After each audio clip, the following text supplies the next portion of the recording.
Olá, o Imóvel Class TV começa agora e o programa de hoje está especial.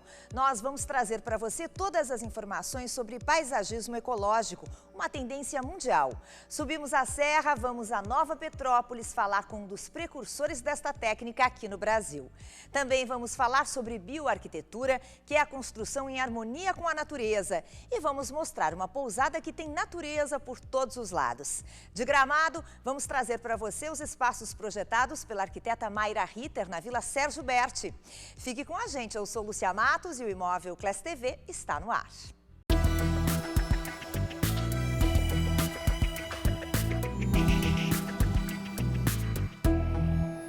Hoje o Imóvel Class TV traz muitas informações sobre uma tendência mundial que promete mudar o visual das casas e condomínios. É o paisagismo ecológico. A ideia é criar no seu lar um jardim o mais natural possível, deixando de lado as plantas que não combinam com o ecossistema onde você vive. A gente foi até a Serra Gaúcha, em Nova Petrópolis, para conversar com um dos precursores desta técnica aqui no Brasil.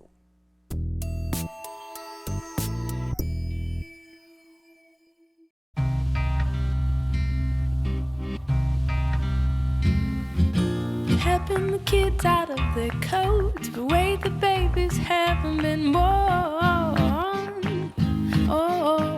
Para quem não conhece esse conceito que a gente está trabalhando, este grande espaço verde pode parecer uma confusão, mas não é nada disso. O Tony Bax, que é uma referência nessa ideia de paisagismo ecológico, vai nos explicar, Tony, por que essa confusão faz tão bem a proposta que tu criaste? O ponto-chave é a gente criar a biodiversidade onde a gente mora, né? E aí, nesse próprio espaço, a gente faz uma união entre o mato nativo que está crescendo e plantas que a gente quer usar, como arbusto e outras plantas floríferas, usando tudo numa comunhão. Mas pode parecer um pouco bagunçado no início, mas depois o olhar, a gente vai treinando nosso olhar e vai percebendo os nuances e a beleza desse espaço, né? E isso é interessante porque os jardins tradicionais, eles são geralmente bem bonitinhos, bem arrumadinhos, né, retos. E aqui não é nada disso, porque eu acho que a natureza não é assim, né, Tony? Um termo que eu gosto de usar é o estático, né? Esses jardins que você falou, eu chamo a estética do estático, de tudo estar parado, sem crescimento. O olhar nosso olhar até é agradável ao nosso olhar, mas é parado, sempre podado, as plantas não estão ali bem felizes. A gente quer essa explosão de vida, né, que a natureza nos proporciona, né? Mas, Tony, vamos caminhar um pouco pelo teu espaço? Claro. Aqui, quando a gente caminha por aqui, a gente percebe que são muitas espécies juntas conversando, né? E é um pouco isso que tu busca. Um jardim pode ter até quantas espécies no mesmo espaço? É uma questão de escala, tamanho de terreno. Alguns jardins, em termos de lotes comuns, a gente faz 150 espécies, 200 espécies. Muitas delas produtivas, que a gente chama, por exemplo, temperos, medicinais, árvores frutíferas. E a gente vai mesclando com espécies floríferas que nos enchem os olhos também, né? E também atraem a fauna, seja passarinho, borboleta, outros insetos e assim por diante.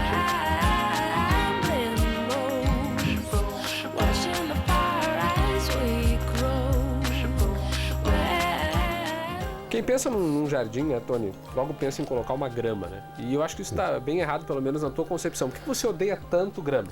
Não uso o termo odeio. A gente usa em quase todos os jardins grama, mas o perigo é usar em excesso a grama, né? Uhum. E a grama, eu tenho no pátio dos fundos da minha casa, eu tenho uma grama, porque ela funciona como moldura e também como uso, pisoteio e tudo mais, né? Grama, para questão de uso, a gente...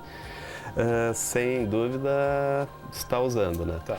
Mas o excesso, e daí a gente dá uma série de soluções aos nossos clientes, desde o início colocar uma brita em alguns pontos. Esse aqui, por exemplo, esse caminho que a gente está passando, você colocou essas pedras, são uma solução. Pedra britada, de baixíssimo custo, deixa o terreno drenado. Não me importa nascer umas ervinhas junto, mantém podadinho, mas é de baixíssima manutenção. E a grama dá muito trabalho para manter a grama cortadinha, né, Tony, bem certinha. Nós temos que adubá-la, afofá-la, o terreno, às vezes tem controle de pragas e doenças e corte, né, isso aí. E é que é interessante em condomínios, né, um dado que não é muito citado, né, tem uma poluição sonora associada à grama muito forte. É mesmo? Poluição sonora? O que você diria? Seria as máquinas cortadoras de grama, né? Fica aquele zum, zum. Isso é um problema adicional da grama, né? E num jardim assim que a gente tem, eventualmente tem uma roçadeira ou outra, mas é muito menor, né? It may be years until the day my dreams will match up with my pay. Bom, Felipe, eu gostaria também de mostrar na nossa casa aqui, temos um telhado verde que está acima do nosso dormitório e ele tem uma série de espécies e primeiramente até o telhado verde é muito interessante que ele dá um excelente conforto térmico ao nosso dormitório, 3, 4 graus no inverno mais quente e no verão mais frio. São uma das grandes vantagens. Bem aqui embaixo, aqui a nossa cama. Beleza. Claro, temos também parede dupla de tijolo, vidros duplos, que tudo ajuda um conforto térmico. Tu não usa ar-condicionado, Tony? Não, nem verão, nem ventilador. Não Estamos usa... na Serra Gaúcha, né? Tu não usa ventilador? Na serra aqui, no quarto, não. Não precisa. Uma eventual, agora que passou uma semana de muito frio, né? Esse usamos um aquecedorzinho para dar uma garantida. Mas em geral não precisa. A gente está vendo aqui esse telhado verde aqui, muito diversificado, como é também a tua ideia. Isso. Por que ele climatiza lá embaixo? É a planta ou é o solo? É um conjunto de fatores, né? Tem um isolamento com uma lona para questão de umidade, e acima vem o substrato, que já é um isolamento, e depois a planta e camadas de ar entre a planta e o substrato, tudo isso dá um conjunto que não deixa o sol incidir direto na cobertura, né?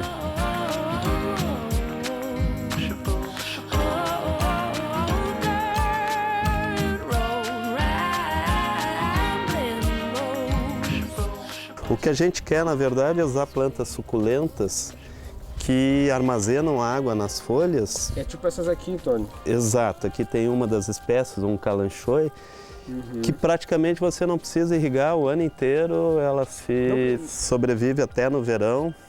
Depende de cada clima, cada situação, mas aqui para a nossa situação é zero irrigação, né? Isso já é uma grande vantagem, zero cuidado de corte e adubação, né? E uma coisa muito interessante que o Tony me falou é que, por exemplo, esta aqui não foi você que plantou, né? Ela veio naturalmente. Como é que foi isso, Tony? Essa eu tinha num outro canteiro e ela floresceu, frutificou e o vento jogou ela para o telhado e a gente resolveu manejar e deixá-la aqui como um aspecto interessante, bonito. Ganhou verticalidade aqui, quase 2 metros de altura. Uma planta bem interessante, rústica, né? Obviamente, né?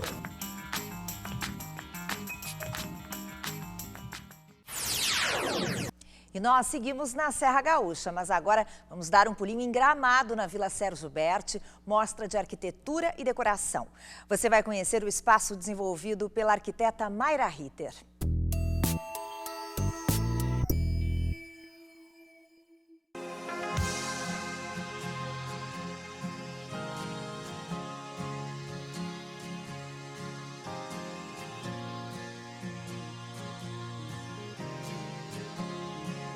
Eu fui convidada para fazer então o hall, o lavabo, a escada e a circulação superior que nós transformamos num estar íntimo. E foi um desafio e o bacana também que são espaços pequenos. E isso para o profissional sempre é um desafio, né? Projetar espaços pequenos, usando a criatividade, para além de bonito ele ser funcional. A grande maioria dos apartamentos hoje são bem pequenos, né? E a gente tem que fazer mágica.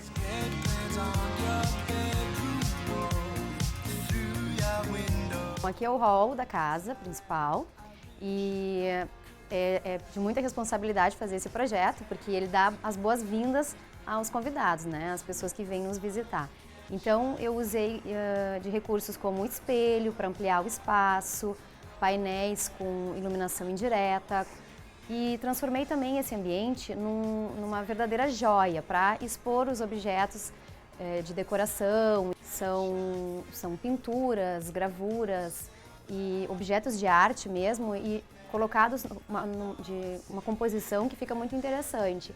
E esse painel ele sobe e acompanha o forro. Também é um recurso interessante para usar em pequenos espaços. Esse painel foi uma ideia bem interessante.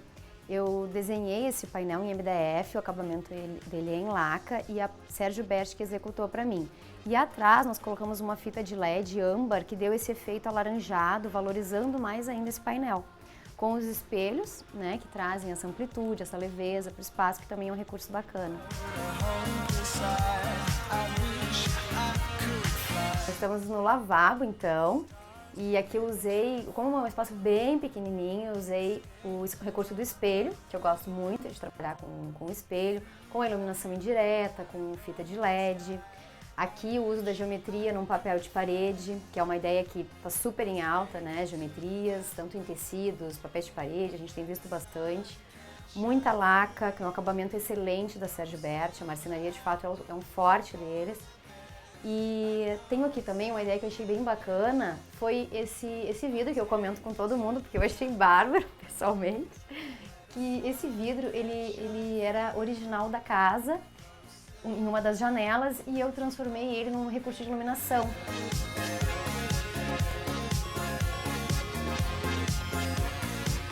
Estamos então na escada e para valorizar bastante essa escada eu coloquei essa pedra, é uma pedra cimentícia da Castellato, foi fornecida pela Ladrilharte e é um revestimento bem caro, né, mas que traz muito valor para um projeto, né? E do outro lado da escada a gente tem um papel de parede, com uso de geometria também, verde, que é uma cor que está super em alta.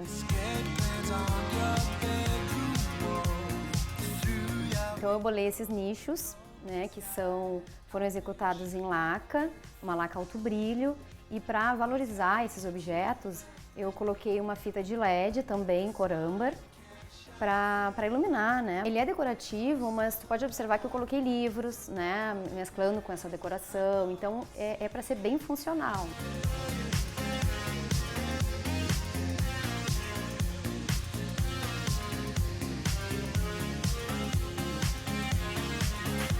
Tem sido bem comentado, esse lustre é uma releitura de um Baccarat, e de fato uma peça muito bonita, muito luxuosa.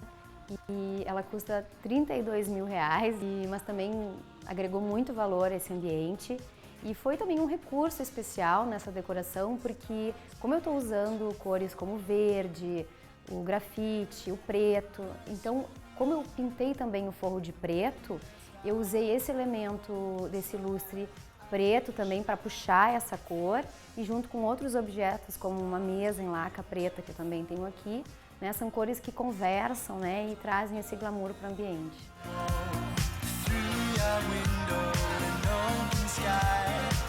Aqui a gente tem uma ideia bem simples, nós temos telas de artistas renomados, que é uma tendência hoje na decoração, né, a gente usar e abusar disso nos espaços.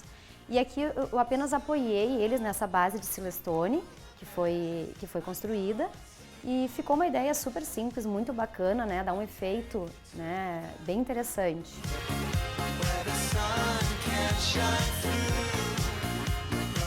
Aqui a gente tem um recurso bem interessante, que também é uma ideia bem simples de se fazer em casa. Eu tenho uma janela bem pequena aqui e para aumentar, aqui a gente pode ver, ó, ela acaba aqui. Então, para aumentar dar um volume, né, ter essa ideia de amplitude nesse espaço, eu segui com a cortina até o fim dessa parede, né, ampliando o espaço, dando um volume e conversando também com a namoradeira, né, então as coisas se abraçam, né, ficam bem confortáveis.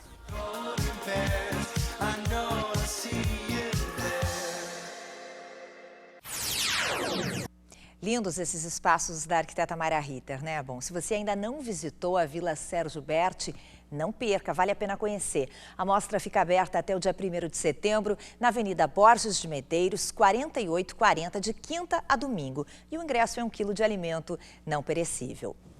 Daqui a pouquinho a gente volta com mais Imóvel Class TV. Você vai conhecer uma pousada muito bonita que adotou as técnicas do paisagismo ecológico e tem ainda uma entrevista sobre bioarquitetura. A gente já volta.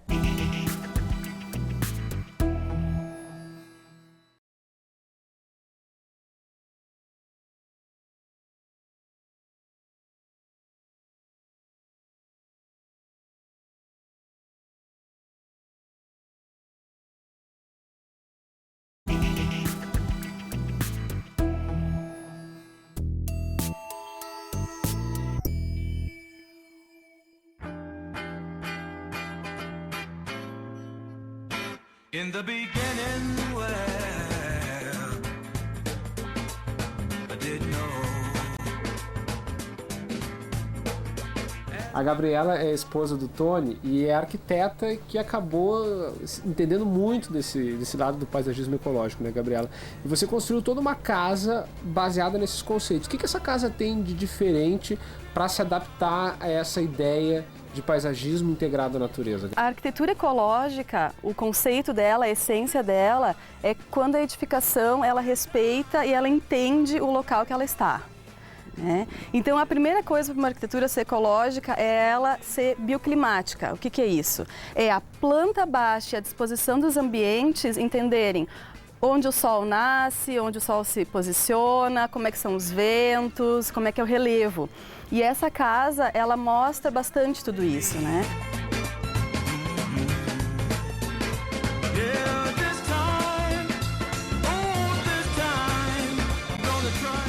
O material ele é bem peculiar, né? A gente percebe a madeira. Que tipo de material vocês usaram para combinar com isso? Aqui em cima no escritório, então, tem o uso da costaneira, duplada e do telhado Santa Fé, que é um telhado de capim, que é uma característica, né? Toda a inclinação dele, enfim. E aqui embaixo, como é residência, a gente precisava, então, ter um pouco mais de constância de temperatura, nós reaproveitamos tijolos maciços de outra construção. Então, nós temos paredes duplas de tijolos maciços, vidro duplo nas esquadrias e toda uma preocupação, então, em utilizar esses materiais de baixa pegada ecológica. Dentro de casa a gente usa piso de eucalipto, paredes de pino, cimento queimado, bambu. Você usa um termo baixa pegada ecológica, isso. Né? Eu queria entender um pouco melhor isso, porque às vezes a gente tem construções ou condomínios novos até, que se dizem verdes, mas eles acabam agredindo a natureza, às vezes indiretamente, através do processo construtivo. Tem um pouco disso, né, Gabriela? Claro, com certeza. Essa pegada ecológica, ela é pensada desde aonde a matéria-prima disso tudo está na natureza, como ela é coletada, como os trabalhadores que trabalham nela, que coletam, que processam, que transportam, se comportam, como é o trabalho social da empresa. Então, antes da gente comprar o material, tem toda uma história, todo um histórico de onde que está isso, que muitas vezes a gente não se dá conta, não leva em conta, mas que é muito importante. Até como ele é transportado para a tua obra, né, de que distância ele vem e como ele é utilizado. E depois se ele tem algum desperdício grande, né, ou se ele é usado quase que 100% do que ele foi comprado. Na Europa, eles também calculam, porque lá é um pouco diferente, né, da nossa construção aqui, se a obra precisar ser demolida, para onde é que vão esses materiais? Nossa, então lá também calcula até o depois. Que legal. Gabriela, parabéns pelo trabalho. Obrigada, obrigada. Bacana. Imóvel Class TV continua.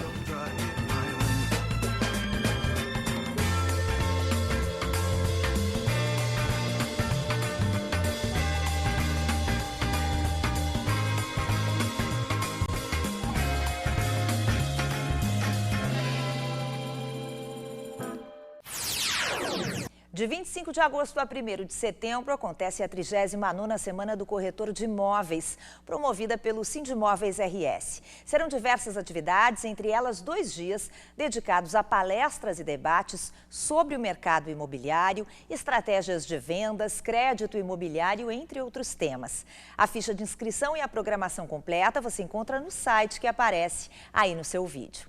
Logo mais, vamos mostrar um casal que transformou um terreno que ninguém dava bola em uma pousada de encantar os olhos. Nós vamos para um rápido intervalo, mas antes você confere as informações do Minuto Cresci de hoje.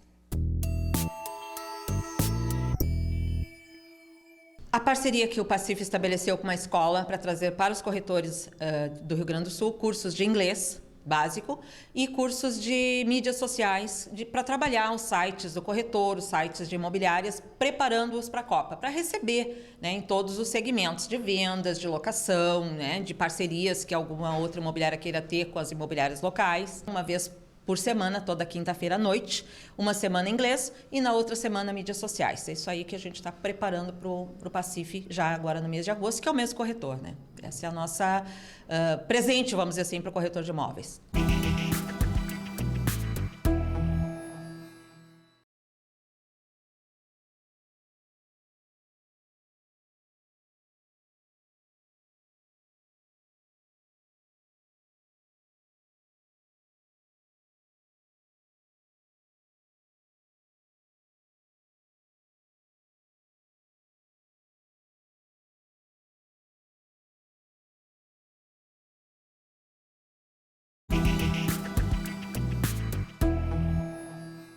Agora você vai conhecer uma pousada de Nova Petrópolis que tem natureza por todos os lados. É um belo exemplo de como aplicar o paisagismo ecológico, tema do nosso programa de hoje.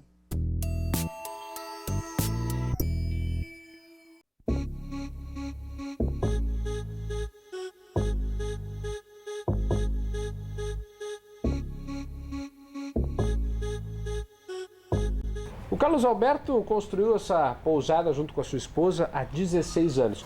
Com o passar dos anos, tu foi transformando esse espaço em algo muito ligado à natureza, né? O que tu fez de principais transformações aqui, Carlos Alberto? Sim, aqui existem diversos aspectos de aproveitamento de materiais sustentáveis, né? Que nós sempre trabalhamos dentro de um conceito de ecologia. E aos poucos foi se fazendo um meio ambiente que é, vamos dizer assim, eclético, tá? Por quê? Porque ele se espelha perfeitamente na natureza. A natureza é toda eclética, ela não é artificial. Ela é principalmente o acaso das coisas.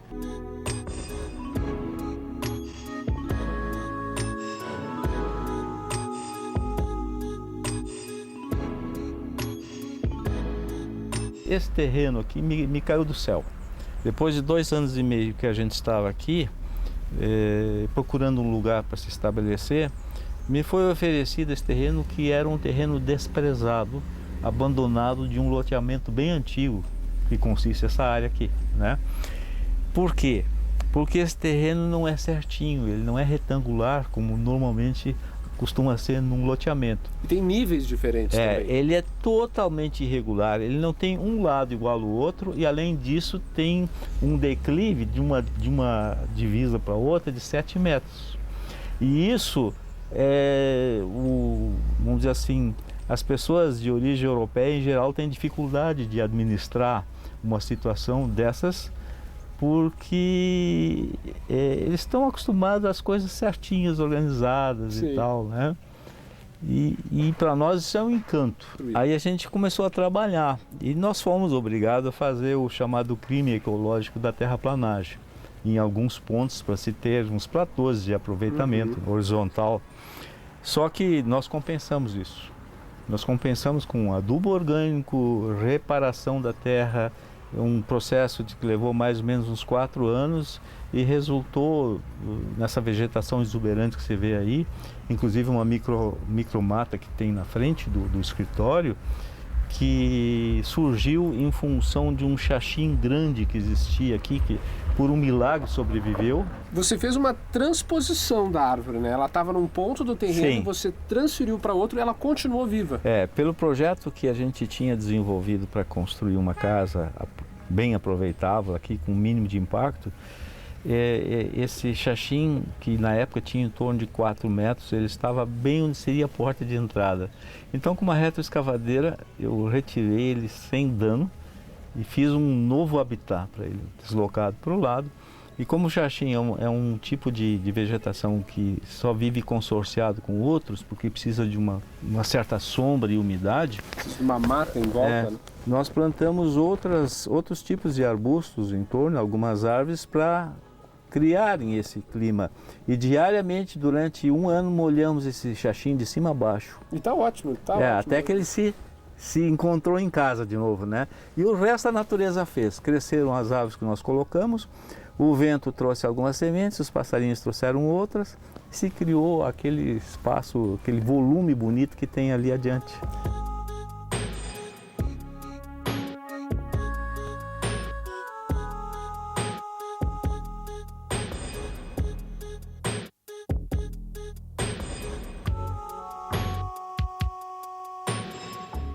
A Olíria é casada com Carlos Alberto. Você é natural do Maranhão, né, Olíria? São Luís. São Luís, Maranhão. Você acha que as pessoas em casa podem fazer um pouco isso que vocês fizeram aqui, Olíria? É possível? É possível, até no apartamento, eu acho. Numa sacada, né, numa janela de cozinha. Acho que pode ter essas ervinhas que eu tenho aqui no jardim para fazer chá ou para o chimarrão, né? Eu tenho muitas ervas no jardim, nos telhados verdes. E qualquer casa que tiver uma areazinha mínima, a gente pode conseguir fazer um lugarzinho gostoso de ficar, né?